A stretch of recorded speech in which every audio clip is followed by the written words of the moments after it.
Ever wonder how vibrating the air turns into the sound of someone speaking?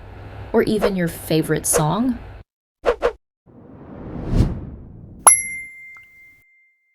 In this video, you'll learn how sound waves travel through your outer, middle, and inner ear, and how your brain turns them into the experience of sound. Let's break it down.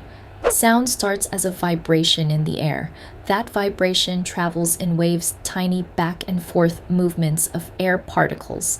When those waves reach your pinna, which is the outermost and most visible part of the ear, responsible for collecting as much of the sound waves as possible, they're funneled into your auditory canal. These waves travel along this narrow but very important part of the ear until they hit your eardrum, a thin, sensitive membrane that vibrates when sound waves hit it. This separates the outer and middle ear. Moving on to the middle ear, there are three small bones, the malleus, incus, and stapes, that pick up and amplify the vibrations. These bones are collectively called the ossicles and are the smallest bones in the human body. Their main role is to amplify the pressure of the sound waves from the outer ear into the inner ear. This amplification is important because the inner ear is filled with liquid, which is harder to move than air. The stapes vibrate against the oval window, a membrane at the entrance to the cochlea. The cochlea is a fluid-filled, spiral-shaped structure in the inner ear.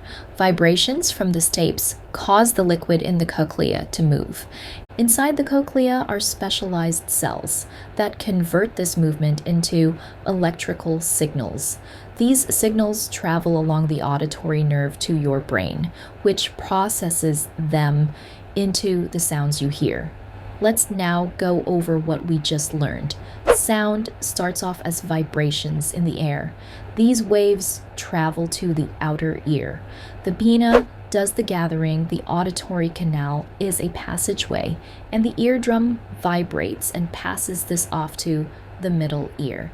This vibration is then amplified in the middle ear so that this pressure can move the liquid inside the inner ear.